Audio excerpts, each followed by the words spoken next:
अस्सलामुअलैकुम, welcome to unique items. ईटा English MCQs की सीरीज़ में ड्रीम्स पोएम में यूज़ होने वाली लिटरेरी डिवाइसेस का एनालिसिस प्रेजेंट किया जा रहा है।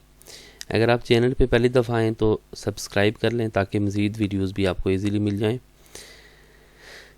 स्टार्ट करते हैं। ड्रीम्स जो कि लैंगस्टन हग्स ने लिखी है, इसमें जो लिटरेरी डिवाइसेस यूज़ हुई हैं वो personification, consonance, metaphor, imagery, alliteration, repetition और सॉम्बर टून जो है तो यूज़ हुई है।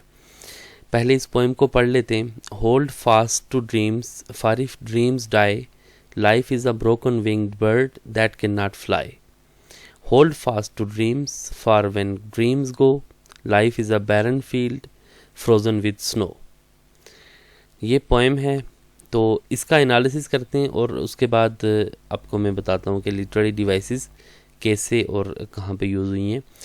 ये 1923 में पब्लिश हुई है और ये एक शॉर्ट पोएम है, 8 लाइनों पे मुश्तमिल है।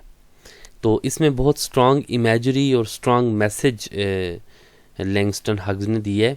तो ड्रीम्स बेसिकली क्या करते हैं, आपको इनकरेज करती है to hold on to their dreams, reader को, and explains why it's so important to do so. और साथ में ये बताती है कि अपने जो ख्वाब है ना, तो ख्वाबों को आपने क्या करना है, ज़िंदा रखना है। तो ये क्यों ज़रूरी है ये बताती है ये poem.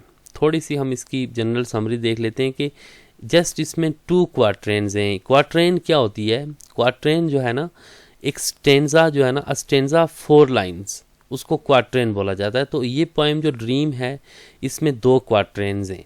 For a total of 8 lines in both quatrains, Hughes repeats his main message, hold fast to dreams.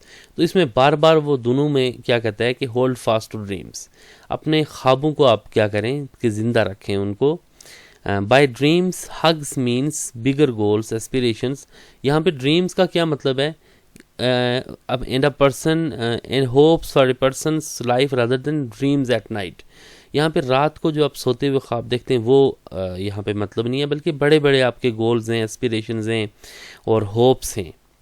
After the repeated lines each quatrain includes an image to show what life is without dreams. तो फिर जो है ना, इस poem में हर एक क्वार्टरन के बाद एक इमेजरी आपको प्रेजेंट की जाती है कि अगर आपके ड्रीम्स ना होते तो ज़िंदगी कैसे होती।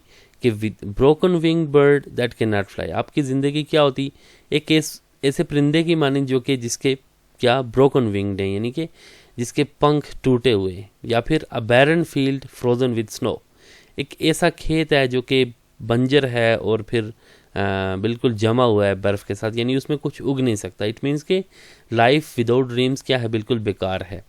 तो सबसे पहले जो इस पोएम में, ड्रीम्स पोएम में जो लिटरेरी डिवाइस या फिगर ऑफ स्पीच यूज़ हुए वो इमेजरी है। Even in such a short poem, Dreams, Langston Hughes creates some striking imagery. दो इमेजेस उसने प्रेजेंट की और बहुत ही आप कह सकते हैं कि स्ट्राइकिंग इमेजरी है ये।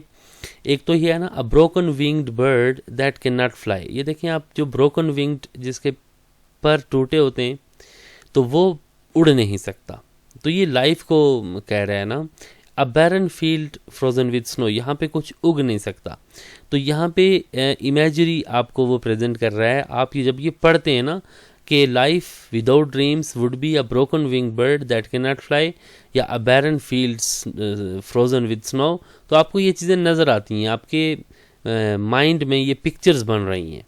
तो ये यहाँ पे इमेजरी देने का राइटर का मकसद ये है कि वो क्या करे, अपने आइडिया को और ज़्यादा जो है ना तो स्ट्राइक करे और रीडर को समझने में और ज़्यादा इजी हो। मैसेज जो है ना, जो वो देना चाहता है, तो वो इजीली अंडरस्टैंडेबल हो। कि अगर आपके ड्रीम्स नहीं होंगे तो फिर ज़िंदगी कैसी होगी। ये इमेजरी उसने यूज़ की है। उसके बाद मेटाफर भी इन्हीं लाइन्स में उसने यूज़ किया है। कैसे कि उसने कहा है ना कि he compares life without dreams to a broken wing bird. लाइफ को वो कंपेयर कर रहा है ब्रोकन विंग्ड बर्ड के साथ। वो कहता है ना कि लाइफ विदाउट ड्रीम्स इज़, मतलब सीधा सीधा वो कह देता है कि ब्रोकन विंग्ड बर्ड है या फिर बैरन फील्ड फ्रोजन विद स्नो है। जो सिमिली होती है ना, उसमें आप एज और लाइक वर्ड यूज़ करते हैं ना। Life is as broken wing bird या life is like barren field frozen with snow. अगर एज या लाइक यूज हुआ हो फिर तो वो सिमिली होगी। यहाँ पे ये मेटाफर है। लाइफ को डायरेक्टली वो ब्रोकन विंग बर्ड और barren field frozen with snow करार दे रहा है। Since the images are so plain and concrete the metaphor is clear, life without dreams is no good. मतलब कि ज़िंदगी विदाउट ड्रीम्स, इसका मतलब यह है कि अच्छी नहीं है, आपकी लाइफ क्या है, दैट इज़ मीनिंगलेस। तो ये मेटाफर यूज़ हुआ है। फिर ये पर्सोनिफिकेशन भी उसने यूज़ किया है। पर्सोनिफिकेशन हग्स ने कैसे यूज़ की है, दैट मीन्स टू यूज़, सबसे पहले पर्सोनिफिकेशन का मतलब ये है ना कि ह्यूमन इमोशंस आप इनएनिमेट ऑब्जेक्ट्स को दे देते हैं।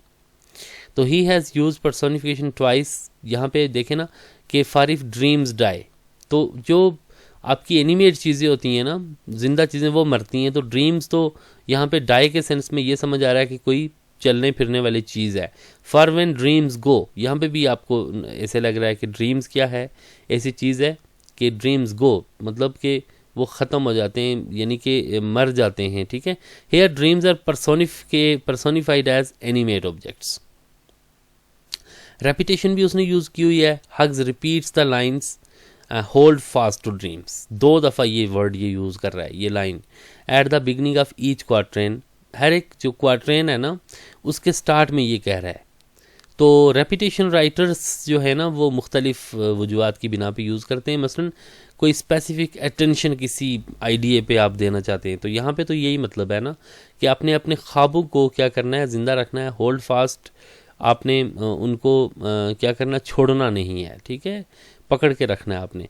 तो फिर इसमें यह भी हो सकता है ना, to cast an idea in a new light, एक नए तरीके से अपना आइडिया प्रेजेंट करना, या to give a counter example or new context to an idea, एक आइडिया को नया उसको एक रुझान दे देना, ये भी मतलब हो सकता है। तो बहरहाल वो रिपीट कर रहा है क्या करने के लिए, फोकस करने के लिए यहाँ पे, कि मैं ये कहना चाहता हूँ। एलिट्रेशन भी यहाँ पे यूज़ हुई है इस पोइम में। कैसे यूज़ हुई है एलिट्रेशन? तो ये है ना कि repetition of initial consonant sounds. जो इनिशियल कंसोनेंट साउंड्स होते हैं ना किसी भी वर्ड में, तो उसको रिपीट करना, दैट इज़ कॉल्ड एलिट्रेशन। तो यहाँ पे डा और बा साउंड्स को हग्स ने रिपीट किया हुआ। कैसे? फॉर इफ ड्रीम्स डाई, यहाँ पे देखना डा डा साउंड रिपीट हो रही है। Life is a broken winged bird, बा बा साउंड यहाँ पे रिपीट कर रहा है वो। तो एलिट्रेशन का भी यूज़ हुआ है। कंसोनेंट्स भी यूज़ किए यहाँ पे हग्स ने। कैसे? Consonant is the repetition of consonant sound such as the sound of f in the poem. अब कंसोनेंट्स जो है ना, तो वो इनिशियल या एंड पे ये नहीं देखा जाता कि कोई आपकी जो कंसोनेंट साउंड है वो इनिशियली रिपीट हो रही है एंड पे या मिड में। तो यहाँ पे आप देख रहे हैं ना, fast, if, life, fly, fast, for, field, life, frozen. यहाँ पे फास्ट साउंड को उसने बार बार रिपीट किया हुआ पूरी पोएम में।